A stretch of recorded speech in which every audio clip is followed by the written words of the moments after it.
సియోను సంఘస్థులకు మరి ముఖ్యంగా పేరు పేరున అందరికీ మన ప్రభుని యేసుక్రీస్తు పేరిట కృతజ్ఞతాస్తుతులు కూడా చెల్లిస్తున్నాను. మరి ఈరోజు మరి సియోను సంఘ విశ్వాసులంగా యేసుక్రీస్తు నామమున మీ అందరికీ మరి శుభములు. గత కొన్ని సంవత్సరాలుగా 36 గంటల ప్రార్థనను మనం జరిగించుకుంటున్నాం సియోను సంఘం తరఫున. మరి చాలా సంతోషంగా ఇక్కడ నుండి జరిపించుకుంటున్నాం. కానీ ఇప్పుడున్న పరిస్థితులను బట్టి మరి అలా జరిగించుకోవడం కష్టంగా ఉన్నప్పటికీ మరి ఎవరింట్లో వాళ్ళు ఉండి మరి ఈ 36 గంటల ప్రార్థనను మనం చేసుకోవాలని మరి ప్రేమపూర్వకంగా మనం చేస్తున్నాను. మరి 2020 సంవత్సరం మరి ఈ యొక్క కార్యక్రమాలు ఈ 36 గంటల ప్రార్థన ముఖ్య అంశం ఏంటంటే ఆదుకొను దేవునితో అనే ఒక టైటిల్ని ఖరారు చేశారు. మరి దీని ప్రకారంగా ప్రతి ఉదయం 6 గంటలకు మరి 9 గంటలకు మరి మధ్యాహ్నం 12 గంటలకు 3 గంటలకు యూట్యూబ్లో ఫేస్బుక్లో దైవ సందేశంలో ఉంటాయని మనం చేస్తున్నాను. మరి ప్రార్థనతో ఈ కార్యక్రమాన్ని ఆరంభించుకున్నాం. పరిశుద్ధులైన ప్రేమ కలిగిన తండ్రి, కృపగల దేవ, భూమి ఆకాశాలను సృష్టించిన గొప్ప దేవానికి వందనాలు, స్తోత్రాలు నాయన. ప్రభువా, మరి మీ వాక్యంలో మేము నాయన ప్రభువా ఉన్నట్టుకు సిద్ధపడుతుండగా పరిశుద్ధాత్మదేవ మీ సహాయము దయచి వినుటకు మాకు విశ్వాసము దయచి యేసునామములో వేడుకొంచున్నాము తండ్రి, ఆమేన్. ఈ సమయంలో ఒక పాట పాడి దేవుని స్తుతిద్దాం. పాట సంఖ్య 72 దేవుడే నాకు ఆశ్రయం, దివ్యమైన దుర్గమైన పాట.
విశ్వాసంతో దైవ సందేశాన్ని మనము విందాం. ప్రభువునందు మిక్కిలి ప్రియమైన దేవుని సంగమా, దేవుని ప్రియ బిడ్డలారా, మీ అందరికీ మన ప్రభువును రక్షకుడైన క్రీస్తు యేసు పరిశుద్ధ నామములో శుభములు మరియు వందనములు తెలియజేయుచున్నాను.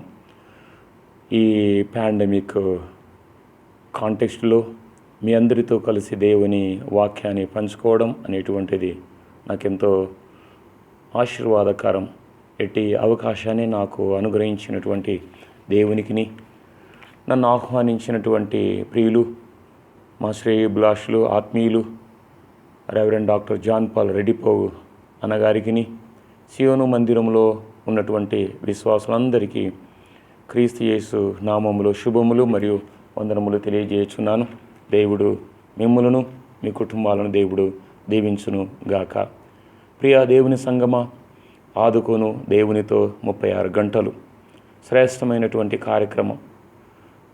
మీరు మీ కుటుంబం ఆత్మీయంగా ఎదగటానికిని, ఈ పాండమిక్ కాంటెక్స్ట్లో మీరు దేవుని చేత భద్రపరచబడటానికిని, మీ భవిష్యత్తు ఆత్మీయ జీవితానికిని, మీరు చేయబోతున్నటువంటి శ్రేష్టమైన పనులకు ఈ కార్యక్రమం ఎంతైనా ఆశీర్వాదకరంగా ఉంటుంది అని దేవుని నామములో నేను విశ్వసిస్తూ ఉన్నాను. ఈ పాండమిక్ కాంటెక్స్ట్లో అనేక మందితో నేను మాట్లాడుతున్నప్పుడు నాతో తెలియజేసినటువంటి మాటలు, అయ్యా ఈ కోవిడ్ కాంటెక్స్ట్ నిజంగా మాకు ఎంతగానో ఇది సహాయకరంగా ఉన్నది. మా ఇంట్లో మేము నలుగురము, మేము ఎప్పుడు కూడా కలిసి ఉండలేనటువంటి పరిస్థితి, కానీ ఈ కోవిడ్-19 కాంటెక్స్ట్ ద్వారా మేమందరం కూడా చక్కటి సమయాన్ని గడుపుతున్నాం. మేమందరం కూడా కలిసి భోంచేస్తూ ఉన్నాం, కలిసి ఆడుకుంటూ ఉన్నాం. ఇంట్లో అనేకమైనటువంటి ఆటలు మేము ఆడుకుంటూ ఉన్నాం. మా బంధువులతో మనసారా మేము మాట్లాడుకుంటూ ఉన్నాం అనేటువంటి ఆలోచన కొంతమంది విశ్వాసులు నాతో తెలియజేయడం జరిగింది. అయితే ప్రభునామంలో నేను జ్ఞాపకం చేస్తూ ఉన్నాను, దేవుడు తన శ్రేష్టమైనటువంటి సమయాన్ని మనకిచ్చింది మనం సంతోషించటానికి, మరి ప్రాముఖ్యంగా దేవునితో గడపడానికి అనే విషయాన్ని మనం మర్చిపోకూడదు. దేవునితో మన సమయాన్ని గడపడము అనేటువంటిది మనకెంతగానో ఆశీర్వాదకరం. దేవుని వాక్యం నేను గుర్తు చేస్తూ ఉన్నాను. దేవా, నీ మందిరంలో ఒక దినము గడుపుట 1000 దినముల కంటే శ్రేష్టము అని వాక్యం మనకు తెలియజేస్తుంది. దేవునితో గడపడము అనేటువంటిది కేవలం మందిరంతోనే కాదు, కానీ దేవుని వాక్యం ఏముంటుందంటే, ఎక్కడైతే 2-3 చేరి నా నామంలో మొరపెడుతున్నారో వారితో నేను ఉన్నాను అన్నాడు. ఇప్పుడు మనం గమనించాలి, ఈ లైవ్ కార్యక్రమం ద్వారా, ఈ ప్రోగ్రాం ద్వారా మనమందరం కూడా మన హృదయాలు కలిసి, మన ఆత్మలు కలిసి, మన ఆలోచనలు కలిసి దేవుని ఆరాధిస్తూ ఉంటుండగా దేవుడు మనతో ఉన్నాడు అని, దేవునితో మనం కొనసాగుతున్నామనే విషయాన్ని మనం మర్చిపోకూడదు. నిజంగా ఇంతటి చక్కటి కార్యక్రమాన్ని డిజైన్ చేసి దీని కొరకు కావలసినటువంటి విధానంలో మిమ్మల్ని ముందుకు నడిపిస్తున్నటువంటి సేవకులు రెవరెండ్ డాక్టర్ జాన్ పాల్ రెడ్డిపోవు అన్నగారికి నేను మరలా ఒకసారి వందనాలు తెలియజేస్తూ ఉన్నాను. మంచిదండి, నేడు దేవుని వాక్యాన్ని మనము విందాం. ఈ దినము దైవ సందేశం కొరకైనటువంటి వాక్య భాగం, a call for the true repentance of the Lord. A call for the true repentance of the Lord. దేవుని కొరకైనటువంటి పశ్చాత్తాప మనసు కొరకైనటువంటి దేవుని పిలుపు. ఒకవేళ ఇది కొంచెము మనము విడదీసి లేదా ఇంకా విస్తరించి మాట్లాడాలనుకుంటే, మన హృదయ పరివర్తన కొరకు దేవుడు పిలిచేటువంటి ఒక శ్రేష్టమైనటువంటి పిలుపు, హృదయ పరివర్తన కొరకు ఒక పిలుపు. మీకు ఒకవేళ ఈ మాట నేను తెలియజేస్తుండగా మీ హృదయంలో ఒక ఆలోచన రావచ్చు, మన హృదయాలు బాగానే ఉన్నాయి కదా, దేవుని వాక్యాన్ని బాగానే వింటున్నాం, ప్రార్థనా జీవితాన్ని బాగానే కొనసాగిస్తూ ఉన్నాం, ఇంకా పరివర్తన కావలసినటువంటి ఆవశ్యకత ఏంటి అని మనము అనుకోవచ్చు. అయితే దీనికి సమాధానంగా నేను పరిశుద్ధ గ్రంథంలో నుంచి 36వ కీర్తన, దావీదు 36వ కీర్తనను నేను జ్ఞాపకం చేస్తున్నాను. దావీదు ఈ 36వ కీర్తన వ్రాస్తూ ప్రారంభపు వచనంలోనే మొట్టమొదటి మాట భక్తిహీనుల అనేటువంటి మాట చేత తన కీర్తనను ప్రారంభిస్తున్నాడు. భక్తిహీనులు లేదా భక్తిహీనత. ఏంటి భక్తిహీనత? ఏమిటి భక్తిహీనత అంటే, దీన్ని మన అనుదిన భాషలో మనము వివరించాలి అంటే, భక్తి కలిగినటువంటి వారు హీనంగా జీవించేటువంటి ఆలోచన. దాన్ని కీర్తనకారుడు చాలా చక్కగా వివరిస్తాడు.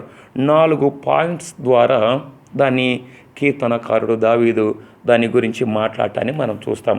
ఎవరు భక్తిహీనుడు? వాక్యాన్ని మనము గమనిస్తే దావీదు కీర్తన 36 మొదటి వచనంలోని 2వ భాగంలో అక్కడ అంటాడు, మొట్టమొదటి లక్షణం, భక్తిహీనునికి ఉండినటువంటి మొట్టమొదటి లక్షణం, దేవుని భయము బొత్తిగా లేనటువంటి వారు. నంబర్ 1. ఎవరయ్యా ఈ భక్తిహీనులు? దేవుని భయము కొంచెము కూడా లేనటువంటి వారు. కొంచెము కూడా లేనటువంటి వారు. భక్తిమంతులకు కొంచెమైనా దేవుని భయం ఉంటుంది. చేసేటువంటి పనుల ద్వారా, చేసేటువంటి పనులు మంచిగా లేకపోతే దేవుడు శిక్షిస్తాడు అని, దేవుడు కోపపడతాడని, దేవుడు మనల్ని శాపానికి లేదా శ్రమలకు అప్పచెప్తాడు అనేటువంటి ఒక చిన్న ఆలోచన ఉంటుంది. కానీ భక్తిహీనులకు ఉండినటువంటి ఆలోచన ఏంటంటే, ఈ ఆలోచన ఏది కూడా ఉండకుండా దేవుని ఎడల హీనమైనటువంటి స్థితిలో జీవించేటువంటి వారు. మన అనుదిన జీవితంలో దీన్ని అర్థం చేసుకోవడానికి ఒక చక్కటి ఉదాహరణ ఏంటంటే, ఈ కోవిడ్ కాంటెక్స్ట్లో ప్రభుత్వాలు మరియు పోలీస్ డిపార్ట్మెంటు, సామాజిక కార్యకర్తలు, ఈ హెల్త్ డిపార్ట్మెంట్స్ వారు తెలియజేస్తున్న మాట ఏంటంటే, అయ్యా మీరు బయట తిరగొద్దండి, మీరు బయట తిరిగితే మీకు ఈ వైరస్ మీకు అఫెక్ట్ కావటానికి అవకాశం ఉంది, కాబట్టి దయచేసి మీరు బయట తిరగొద్దండి. ఒకవేళ తిరుగుటకు తప్పకుండా మేము తిరగాలి, మాకు అత్యవసరం ఉంది అని అనుకుంటే బైక్ మీద ఒకరే వెళ్ళండి, మాస్క్ తప్పకుండా ధరించండి, సోషల్ డిస్టెన్స్ పాటించండి, తద్వారా మీరు మీ కుటుంబము క్షేమంగా ఉంటుంది. ఇది నేడు అనేక మంది తెలియజేసేటువంటి ఆలోచన. కానీ మనము మన హైదరాబాదు పట్టణంలో చూస్తూ ఉన్నాం, ఈ భయము లేకుండా, వైరస్ వస్తుంది అనేటువంటి భయం లేకుండా విచ్చలవిడిగా తిరిగేటువంటి అనేక మంది ప్రజలను మనం చూడవచ్చు. ఒక బైక్ మీద ఒకరు వెళ్ళండి అంటే 2-3 వెళ్ళేటువంటి వారిని మనం చూడవచ్చు. మాస్క్ పెట్టుకోండి అంటే మాస్క్ పెట్టుకోకుండా అలాగే ఫ్రీగా వెళ్ళేటువంటి వారు అనేక మంది. సోషల్ డిస్టెన్స్ పాటించండి అంటే పాటించకుండా కొనసాగేటువంటి వారు అనేక మందిని మనం చూస్తాం. వీళ్ళు ఎలాంటి వారు అంటే, వీరు భయము అనేటువంటిది ఏమీ లేకుండా, ఎవరికి భయపడకుండా, ప్రభుత్వానికి భయపడకుండా, మనుషులు భయపడకుండా, తమ ఆరోగ్యముల గురించినటువంటి శ్రద్ధ లేకుండా తిరిగేటువంటి వారు. ఆత్మీయ జీవితంలో నేను జ్ఞాపకం చేస్తూ ఉన్నాను. ఇలాంటి మంచి మాటలను పెడచెవిన పెట్టి ఇష్టానుసారంగా జీవించేటువంటి వారే భక్తిహీనులు అనేటువంటి విషయాన్ని నేను గుర్తు చేస్తున్నా. భక్తిహీనులు ఇష్టానుసారమైన జీవితాన్ని జీవించేటువంటి వారు. భక్తిహీనులకు ఉండేటువంటి మొట్టమొదటి ఆలోచన దేవుని భయము లేనటువంటి వారు. రెండవది గుర్తు చేస్తున్నా, 36వ కీర్తనలోని 3వ వచనంలో మొట్టమొదటి మాట, నోటి మాటలు పాపమునకును కపటమునకును ఆస్పదములుగా చేసేటువంటి వారు. అంటే మాట్లాడుతున్నటువంటి మాట ద్వారా మేము పాపము చేస్తున్నాము అనేటువంటి ఆలోచన లేకుండా ఏది నోటికి వస్తే దాన్ని మాట్లాడము, మన శక్తికి మించినటువంటి మాటలు మాట్లాడము, మన ఆలోచనకి మించినటువంటి మాటలు మాట్లాడము, అటు దేవుని మాటలు మరియు ఇటు మనుషుల మాటలు. ఇవి అనేక సార్లు మాటలు ఇవి మనల్ని ఏం చేస్తాయి, మనకున్న జ్ఞానమును బట్టి మనం మాట్లాడతామని అనుకుంటాము. కానీ మనము మాట్లాడేటువంటి మాటలు కూడా అనేకసార్లు మనము పాపంలోకి వెళ్ళటానికి, పాపము చేయటానికి, పాపంలో జీవించటానికి కారణమవుతాయి. దావీదు కీర్తనకాడు రాస్తాడు 36వ కీర్తనలో, అయ్యా ఎవరయ్యా భక్తిహీనులు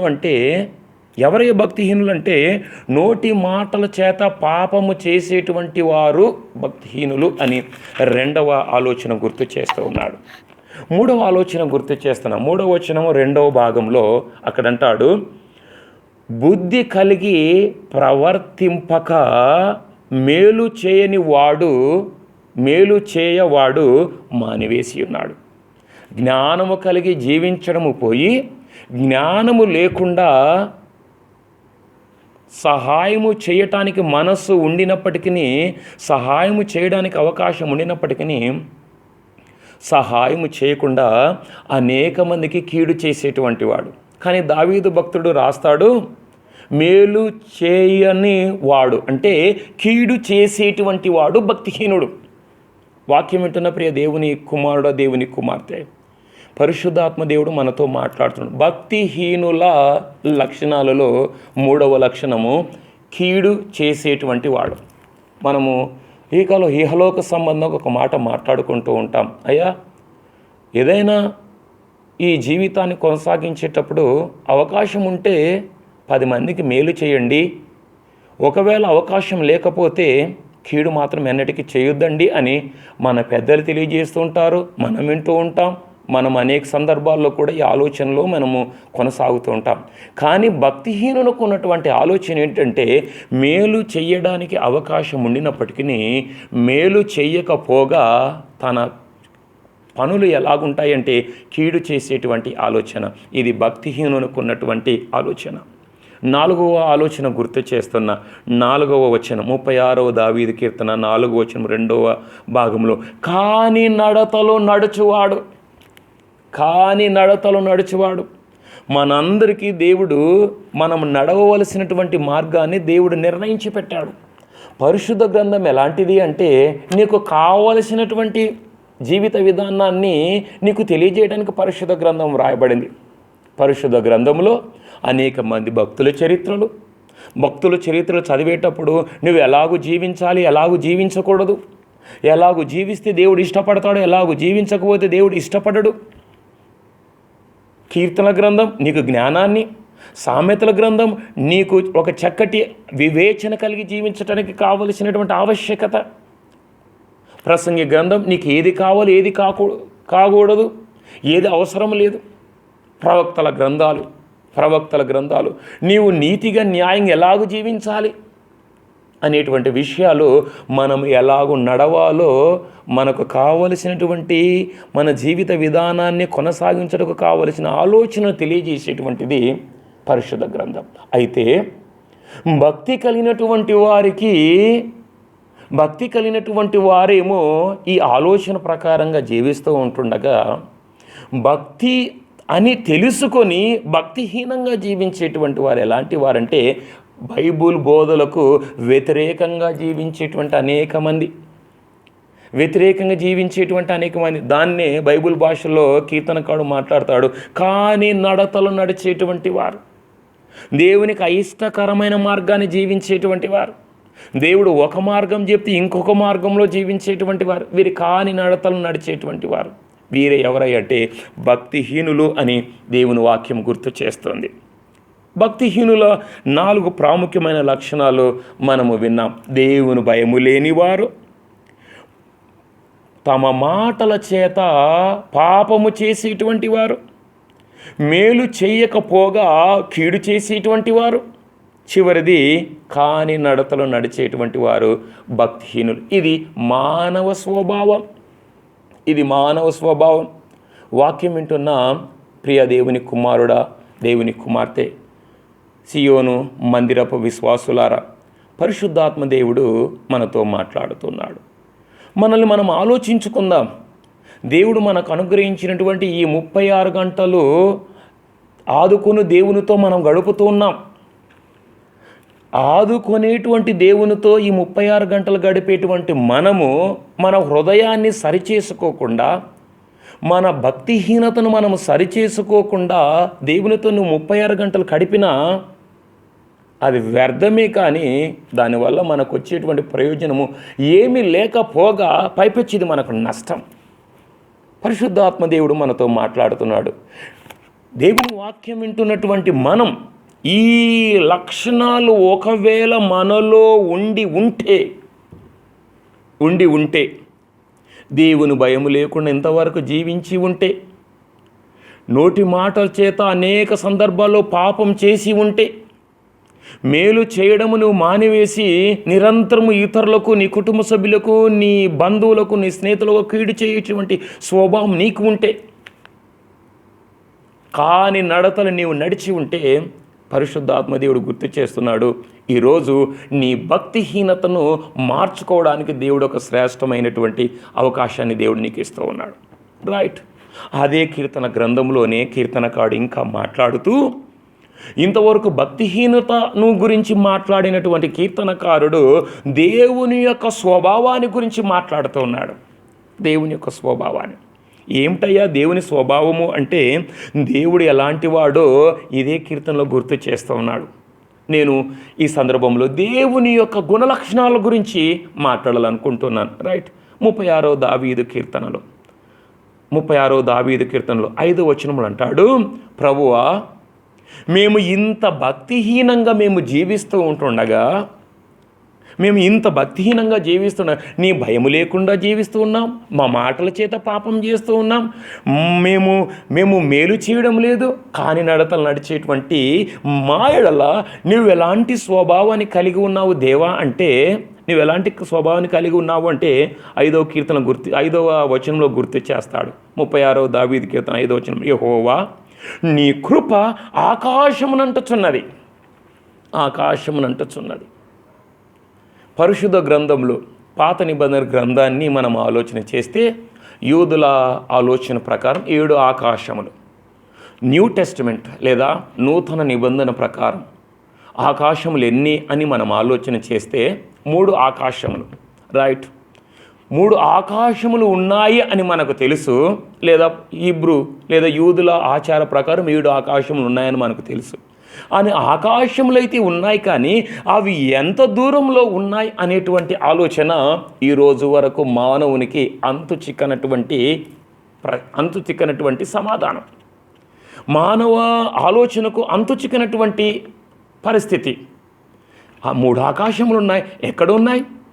కింద నుండి చూస్తేమో ఒక ఆకాశం కనపడుతుంది, కానీ విమానంలో నుంచి మనం వెళ్ళేటప్పుడు కిందకు చూస్తే మనం చూసేటువంటి ఆకాశము మేఘాలు అవి మనకు కింద కనపడతాయి. మన దాన్ని ఆకాశం అనుకుంటామా? అనుకోవడానికి వీల్లేదు. ఇంకా 3 ఆకాశాలు, ఈ 3 ఆకాశాలు ఎంత ఎత్తు ఉన్నాయి? ప్రభునామం నేను గుర్తు చేస్తున్నా, దేవుని ఆకాశాన్ని మనము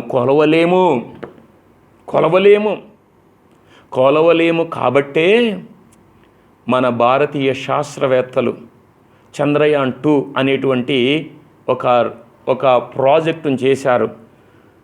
సాంకేతిక లోపమును బట్టి లేదా కొంత మానవ అవగాహనలో కొంత తేడాను బట్టి జరిగినటువంటి పరిస్థితి ఏంటంటే, మనందరికీ తెలుసు, చంద్రయాన్ 2 కొంత సక్సెస్ అయినప్పటికీ కొంత విఫలం చెందింది. కారణం ఏంటంటే సరిగ్గా దాన్ని క్యాల్కులేట్ చేయలేనటువంటి పరిస్థితి.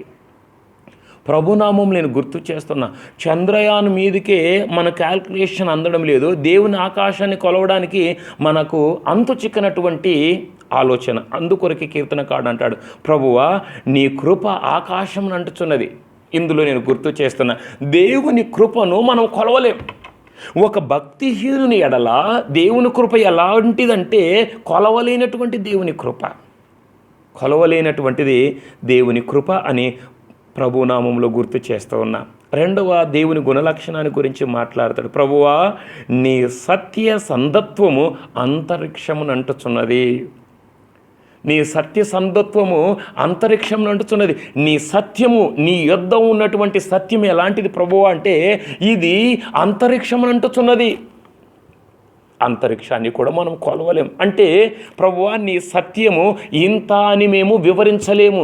నీ సత్యం ఎలాంటిదంటే అసత్యవంతులైనటువంటి మమ్ములను, అసత్యవంతులైనటువంటి మా భక్తిహీనతను, అసత్యవంతులైనటువంటి ఈ లోకంలో ఉన్న భక్తిహీనులను సత్యంలోనికి నడిపించేటువంటిదే నీ సత్య సంతత్వము. ఇది కూడా మేము కొలవలేం ప్రభువా.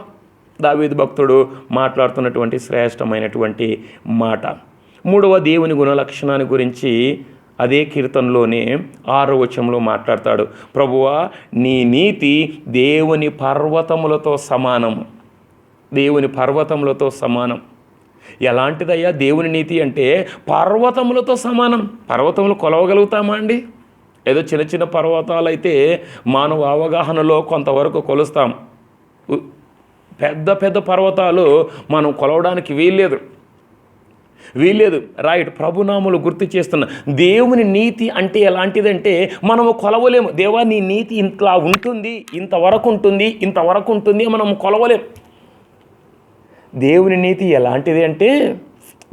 ఎలాంటిదంటే భక్తిహీనులను సైతము నీతిమంతులుగా మార్చేటువంటిది దేవుని నీతి. అందుకొరకే యేసు ప్రభుని గురించి మనం జ్ఞాపకం చేసుకోవాలి. మనము నీతిమంతులము కాకపోయినప్పటికీ మనం ఇంకనూ పాపులుగా జీవిస్తుండగా మనల్ని నీతిమంతులుగా చేయుట కొరకు యేసు ప్రభు ఈ లోకానికి వచ్చి మనందరి కొరకు యేసు ప్రభు ఈ లోకంలో జన్మించి మనందరి కొరకు శ్రమ పొంది శిలువ మరణము పొంది సమాధి చేయబడి 3వ దినము పునరుద్ధరణుగా లేచి మనల్ని నీతిమంతులుగా చేయుట కొరకు దేవుని నీతి ఇది. ప్రియా దేవుని సంగమా, దేవుని ప్రియబిడ్డలారా, జ్ఞాపకం చేస్తూ ఉన్నాను. కీర్తనకారుడు దావీదు భక్తుడు దేవుని నీతి గురించి మాట్లాడతాడు. ప్రభువా నీ నీతి ఎలాంటిది అంటే నీ నీతి కొలవలేనిది. కారణం ఏంటంటే మా భక్తిహీనతలు మేము జీవిస్తుండగా మమ్మల్ని నీతిమంతులుగా చేయుటకు నీ ప్రియకుమారి లోకానికి పంపావు.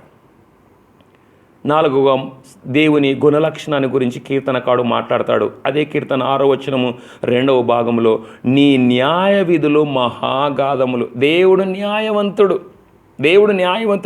దేవుని న్యాయం ఎలాంటిదంటే మనము అపరాధములు చేసి మన భక్తిహీనతో జీవిస్తూ మనము చనిపోవలసి ఉంటుండగా మనల్ని బ్రతికించడానికి మన పాపముల నుంచి మనల్ని బ్రతికించడానికి దేవుడు న్యాయవంతుడై మనము అనుభవించవలసిన ఘోరమైనటువంటి శిక్షను యేసు ప్రభుపై ఉంచి మనల్ని తప్పించినటువంటి న్యాయవంతుడు. మన బిడ్డలు మనం చాలా సందర్భాల్లో మనం అబ్జర్వ్ చెప్తూ ఉంటాం. నాయనా చేయొద్దండి ఆ పని మీరు చేయొద్దండి, బిడ్డ ఆ పని చేయొద్దు, నాన్న ఆ పని చేయొద్దు, అమ్మ ఆ పని చేయొద్దు అని మన ఇంట్లో మాట్లాడుతూ ఉంటాం. ఒకసారి చెప్తాం, రెండవసారి చెప్తాం, మూడవసారి చెప్తాం. చేసినటువంటి పని పదే లేదా తరచుగా చేస్తూ ఉండడం వల్ల చివరికి మన నుంచి వచ్చేటువంటి సమాధానం ఏంటంటే నేను చేయొద్దు అన్నాను, నువ్వు చేశావు, కాబట్టి నువ్వు చేసినటువంటి పనికి తగ్గ ఫలితాన్ని నీవే అనుభవించు అని మన ఇళ్ళలో మనం మాట్లాడుతూ ఉంటాం. కానీ దేవుని యొక్క న్యాయ విధి ఎలాంటిది అంటే నువ్వు ఎన్నిసార్లు తప్పిపోయినా మరలా దేవుని యొద్దకు రావడానికి దేవుడు నీ ఎడల చక్కటి న్యాయాన్ని కనపరిచేటువంటి దేవుడు. దేవునితో 36 గంటలు ఆదుకొని దేవునితో 36 గంటల సమయం. ఈ 36 గంటల సమయము దేవుడు నీకు ఎందుకు ఇచ్చాడో తెలుసా? నువ్వు గొప్పవాడవని కాదు, నువ్వు నీతిమంతుడవని కాదు, నీవేమో దేవుని ఎక్కువ ప్రేమించేటువంటి వాడవని కాదు, కానీ నీ ఎడల దేవుడు శ్రేష్టమైనటువంటి న్యాయాన్ని కలిగి ఉన్నాడు. మనము అన్యాయస్తులమైన న్యాయవంతుడైనటువంటి దేవుడు మనలను తన బిడ్డలుగా చేసుకుంటకు ఈ చక్కటి ఆధిక్యతను దేవుడు మనకు అనుగ్రహించి ఉన్నాడు అని ప్రభునామములో గుర్తు చేస్తున్నా. ప్రియ దేవుని సంగమా, దేవుని ప్రియ బిడ్డలారా, పరిశుద్ధాత్మ దేవుడు మనతో మాట్లాడుతున్నాడు. భక్తిహీనంగా జీవించేటువంటి మన ఎడల దేవుడు ఎంత శ్రేష్టమైనటువంటి ప్రేమను కలిగి ఉన్నాడో, దేవుడు ఎంతటి కృపను, సత్యాన్ని, నీతిని, న్యాయాన్ని కలిగి ఉన్నాడో కీర్తనకారుడు గుర్తు చేస్తాడు. రైట్. దేవుని శ్రేష్టమైనటువంటి నామంలో నీవు దేవుని గుర్తించి దేవుని యొద్దకు రావాల్సినటువంటి పరిస్థితిని యోవేలు గ్రంథంలో మనం చూడవచ్చు. యోవేలు గ్రంథం ఒకసారి మనం గమనించండి. ఇంత శ్రేష్టమైనటువంటి దేవుడు నీ ఎడల ఇంత కృప చూపి, న్యాయాన్ని చూపి, కనికరాన్ని చూపి, నీతిని చూపి, సత్యాన్ని చూపి దేవుడు నిన్ను పిలుస్తూ ఉన్నాడు. నీ భక్తిహీనతను విడిచిపెట్టి దేవుని యొద్దకు నువ్వు గాన రాగలిగితే, దేవునితో నీ జీవితాన్ని పంచుకోగలిగితే నీ జీవితము శ్రేష్టకరంగా ఉంటుంది. యోవేలు గ్రంథం 2వ అధ్యాయం. యోవేలు గ్రంథం 2వ అధ్యాయంలో మనం చూస్తాం, ప్రారంభంలో నుంచి యెహోవా దినం గురించి మాట్లాడతాడు యోవేలు ప్రవక్త. యోవేలు చిన్న ప్రవక్త. ఇతను ప్రవచించినటువంటి కాలం క్రీస్తు పూర్వము 835 నుంచి 796 మధ్యకాలంలో ఇతను ప్రవచించినట్లుగా మనము చూడవచ్చు. యోవేలు గ్రంథకర్త లేదా యోవేలు ప్రవక్త యెహోవా దినం గురించి మాట్లాడతాడు. యెహోవా దినం ఎలాంటిదంటే భయంకరమైనటువంటిది. యేసు ప్రభు రావాలి అని మనం నేడు క్రైస్తవ విశ్వాసులముగా లేకపోతే క్రీస్తు బిడ్డలముగా మనము ఎక్స్పెక్ట్ చేస్తుంటాం. కానీ యేసుక్రీస్తు దినము ఒకవేళ నిజంగా గాన వస్తే సంతోషించేటువంటి వారు కేవలం నీతిమంతులే. కానీ దుఃఖపడేటువంటి వారు అనేక మంది. ఎందుకు ప్రభువా నువ్వు ఇంకా రాకుండా ఉన్నావు? చాలామంది ప్రశ్న, ప్రభువా 2000 సంవత్సరాలైంది ప్రభువా నీవు ఈ లోకం నుంచి వెళ్ళిపోయి ఇంకా రాలేకుండా నువ్వు ఎప్పుడు వస్తున్నావు? ప్రభువు రావడానికి సిద్ధంగానే ఉన్నాడు, కానీ ప్రభువు వస్తే ఎత్తబడేటువంటి గుంపులో నీవున్నావా అనేటువంటిది ప్రభువు మనల్ని అడుగుతున్నటువంటి ప్రశ్న. అందుకొరకే దేవుడు మనకు ఒక సమయాన్ని ఇస్తున్నాడు. పాత నిబంధన గ్రంథంలో యోవేలు గ్రంథంలో కూడా యెహోవా దినం గురించి మాట్లాడుతున్నాడు. యెహోవా దినం అని మీరు ఎదురు చూస్తున్నారు. ఆ దినము ఒకవేళ వస్తే, యోవేలు గ్రంథకర్త మాట్లాడుతున్నాడు, ఆ దినం ఎలాంటిదంటే ఒకవేళ యెహోవా దినముగాన వస్తే అది ఎలాంటిదంటే, యోవేలు గ్రంథం 2వ అధ్యాయం 4వ వచనం మాట్లాడతాడు. రౌతుల వల్ల అవి పరిగెత్తి వచ్చును, వాటి రూపంలో గుర్రముల రూపం వంటివి రౌతుల వల్ల అవి పరిగెత్తుకొని వచ్చిన 4వ వచనంలో రౌతుల గురించి మాట్లాడతాడు. 5వ వచనంలో రథముల గురించి మాట్లాడతాడు. 6వ వచనంలో బలాఢ్యులు గురించి మాట్లాడతాడు. 9, 10, 12 వచనాల్లో దేవుడు వచ్చేటప్పుడు ఈ లోకంలో ఏమి జరగబోతుందో మాట్లాడుతున్నాడు. అది మీరు తట్టుకోలేరు. యెహోవా దినం వస్తే మీరు తట్టుకోలేరు. కాబట్టి మీరు ఏం చేయాలి అంటే, మిమ్మల్ని బట్టి మీరు అతిశయించక మీరేం చేయాలి అంటే, అక్కడ మాట్లాడతాడు, అక్కడ 12వ వచనంలో మాట్లాడతాడు, ఇప్పుడైనను మీరు ఉపవాసముండి కన్నీరు విడుచుచు దుఃఖించుచు మనపూర్వకముగా తిరిగి నా యుద్ధకు రండి. భక్తిహీనంగా జీవించేటువంటి వారికి దేవుడిస్తున్నటువంటి ఒక పెద్ద ఇన్విటేషన్. ఒకవేళ అమెరికా ప్రెసిడెంట్ మీ ఇంటికి వచ్చి, అయ్యా నువ్వు నాతో కలిసి ఉండు అని ఒకవేళ అమెరికన్ ప్రెసిడెంట్ ఒకవేళ ట్రంప్ ఒకవేళ మన ఎడలగాని చెబితే నువ్వు ఎంత సంతోషిస్తావో నాకు తెలియదు. కానీ దానికంటే మించినటువంటి ఇన్విటేషన్ ఇది ఎలాంటి ఇన్విటేషన్ అంటే, అమెరికా ప్రెసిడెంట్ ఏమో ఒక ప్రాంతానికి మాత్రమే ప్రెసిడెంట్, అమెరికా దేశానికి ప్రెసిడెంట్, ఇండియా దేశానికి కాదు.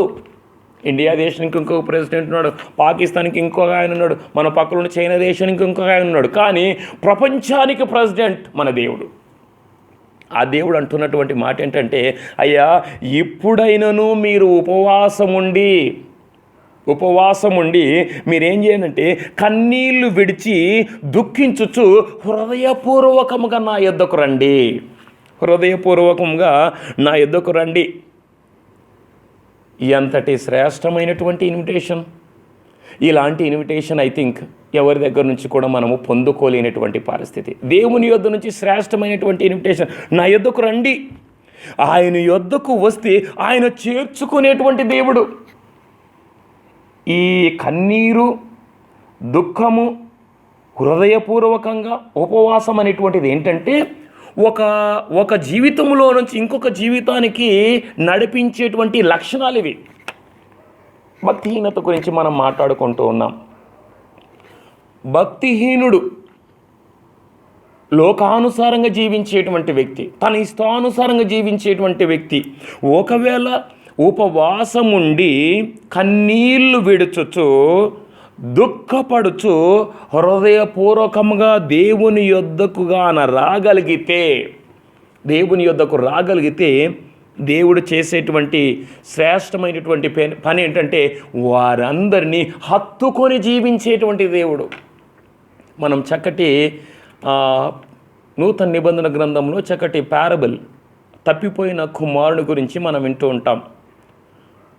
తండ్రి ఏమో మంచి వస్త్రములు ధరించుకున్నటువంటి విధానంలో ఒకవైపు చూస్తాం, తండ్రి యొద్ద నుంచి తొలగిపోయి ఇష్టానుసారంగా జీవించి తన స్థితిని అస్తవ్యస్తము చేసుకొని గుర్తుపట్టడానికి వీలు లేకుండా జీవించేటువంటి విధానంలో ఉన్నటువంటి తన కుమారుడిని లేదా రెండవ వ్యక్తిని లేదా తప్పిపోయినటువంటి వ్యక్తిని ఇంకొక వైపు మనం చూస్తాం. దూరంగా ఉన్నటువంటి ఆ తండ్రి తన కుమారుని గుర్తుపట్టి పరిగెత్తుకొని వచ్చి, తండ్రి నా కుమారుని వస్త్రములు మాసిపోయాయి, మురికిగా ఉన్నాయి అని ఆలోచించలేదు. నా కుమారుడు దగ్గర నుంచి ఒక బ్యాడ్ స్మెల్ వస్తుంది అని ఆలోచించలేదు. నా కుమారుడు నా మాట వినకుండా వెళ్ళిపోయాడు, నాకు సంబంధం లేదు అని మాట్లాడలేదు. నా కుమారుడు మొట్టమొదటి నన్ను చూడాలి అంటే నేను చెప్పినట్లు జీవిస్తేనే నన్ను చూడడానికి అవకాశం ఉంటుందని మాట్లాడలేదు. కానీ ఎప్పుడైతే తన రెండవ కుమారుని చూశాడో, తన యొద్ద నుంచి తొలగిపోయినటువంటి కుమారుని చూశాడో, పరిగెత్తుకొని వచ్చి తన కుమారునిపై పడి ముద్దు పెట్టుకొని కౌగిలించుకొని తన కుమారుని చేర్చుకున్నట్లుగా మనం చూస్తాం. ఈ సందర్భము, ఈ తప్పిపోయిన కుమారుని యొక్క ఆ సందర్భము ఈ ప్రస్తుతపు సందర్భంలో మనం ఆలోచన చేయాలి. భక్తిహీనంగా జీవించేటువంటి వారు ఎంత భక్తిహీనులైనప్పటికీ, ఎంత భయంకరమైన భక్తిహీనతలను జీవిస్తున్నప్పటికీ నీవుగాన ప్రభు యొద్దకు రాగలిగితే నీ దేవుడు ఎలాంటి దేవుడు అంటే నువ్వు ఎంత భక్తిహీనంగా జీవిస్తున్నావని ఆలోచన చేయడు. కానీ నువ్వు ఎంత ఘోరమైనటువంటి భక్తిహీనతలో జీవించినా నీ దేవుని యొక్క కృప, నీ దేవుని యొక్క నీతి, నీ దేవుని యొక్క న్యాయం, నీ దేవుని యొక్క సత్యము నీ భక్తిహీనతనంతటిని కూడా క్షమించగలిగినటువంటిది. అందుకొరకే ప్రభు నా యొద్దకు రండి అని పిలుస్తూ ఉన్నాడు. ప్రియా దేవుని సంగమా, దేవుని యొద్దకు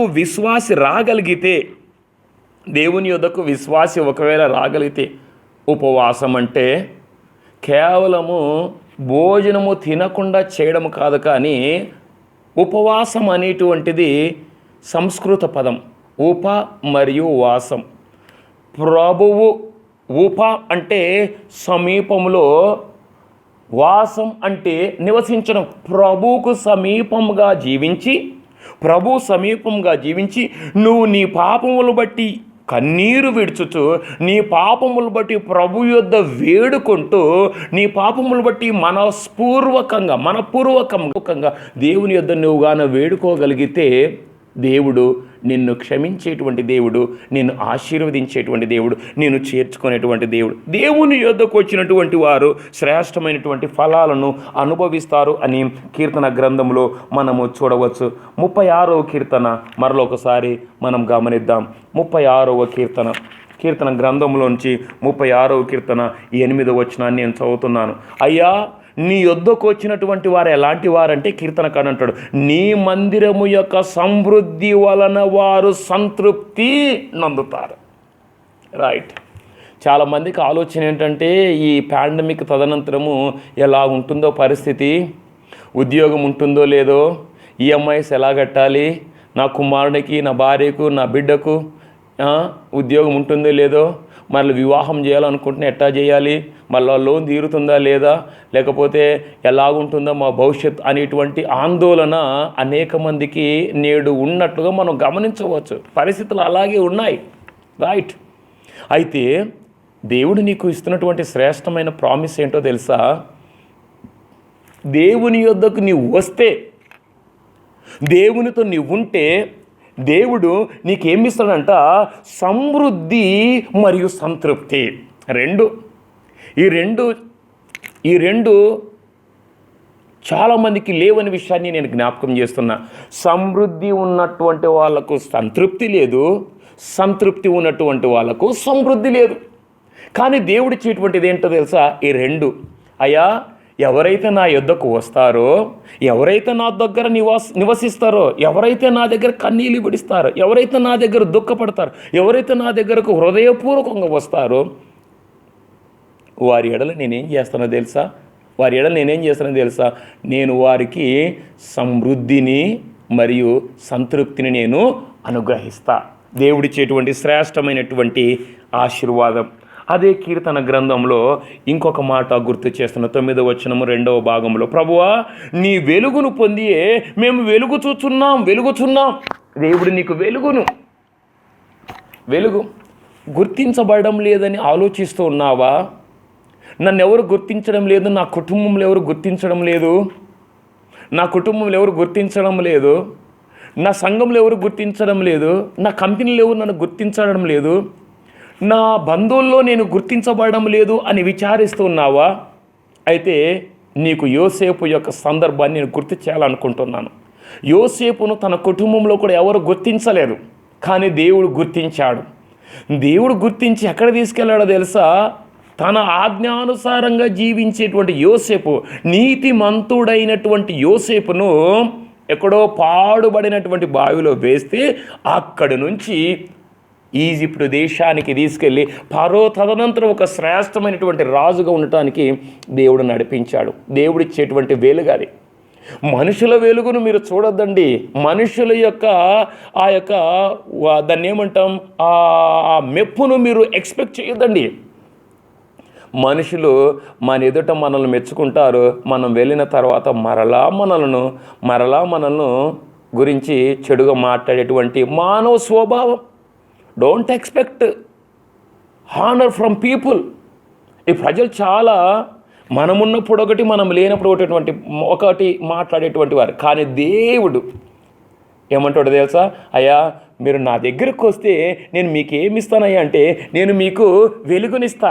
ఈ వెలుగు ఎలాంటిదంటే నిరంతరము మీరు వెలుగొచ్చునేటువంటి వెలుగు. యోసేపు మనం చూస్తాం, అందరూ ఆయన అసహించుకున్నటువంటి యోసేపు అనేక మందికి వేలుగా అయిపోయాడు. కేవలం తన కుటుంబానికే కాదు, కానీ ఈజిప్టు దేశానికి వేలుగా అయిపోయాడు. దేవుడు తన బిడ్డలను వెలుగుగా ఉంచేటువంటి దేవుడు.